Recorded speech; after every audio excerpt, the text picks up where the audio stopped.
Centre of mass के collision वाले part में हम ऑब्लिक कोलिजन पढ़ते हैं। आइए इसको समझते हैं। जैसे कोई सरफेस है, यहाँ से एक बॉल या ये समझिए ये कैरम है, ये कैरम की एक गोटी यहाँ पे आके टकराती है, फिर इधर चली जाती है।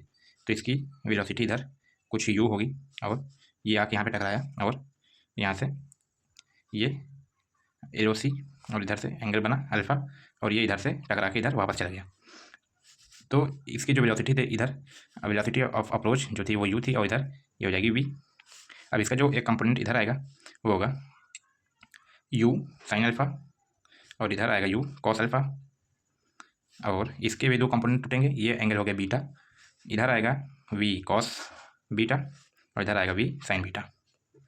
अब ये u साइन अल्फा और v साइन बीटा आपस में बराबर होंगे, v साइन बीटा। और हम एक केस में पढ़ते हैं कि अगर कोई पार्टिकल ऊपर से आके ज़मीन में टकराता है, अगर इसकी स्पीड u है, तो ये जो टकरा के ऊपर जाता है, यहाँ पे जो इसकी वेलोसिटी होती है वो e टाइम्स इनिशियल वेलोसिटी हो जाती है। ऐसे ही जो ये वेलोसिटी होगी v कॉस बीटा, ये हो जाएगा e times u cos alpha. अब यहाँ से हम ये करते हैं कि ये इसको हम और सॉल्व कर देते हैं थोड़ा सा। u by v is equal to sine beta upon sine alpha. अब जो इसेंट्रिसिटी होती है, इसेंट्रिसिटी यहाँ से हम निकाल लेते हैं।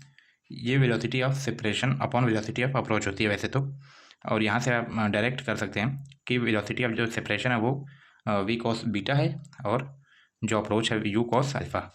तो यहाँ से भी आप निकालेंगे v cos beta upon u cos alpha, और यहाँ से इसकी वैल्यू हम यहाँ पे पुट कर देंगे।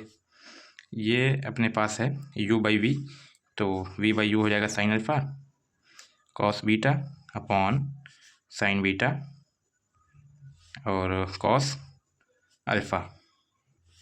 अब sine alpha upon cos alpha is equal to tan alpha cos beta upon यहाँ से साइन बीटा, ये इसेंट्रिसिटी। तो यहाँ से ये हो जाता है इज इक्वल टू, इसको हम लिख सकते हैं टेन अल्फा अपॉन, इसको हम लिख सकते हैं 1 अपॉन 10 बीटा। तो ये जाएगा नीचे 1 अपॉन 10 बीटा, 10 बीटा इधर गया, equal to e multiply 10 beta equal to 10 alpha. और इस पर सवाल बहुत ज़्यादा बनते हैं, बहुत इंपॉर्टेंट रिलेशन यहाँ से हमको मिलता है।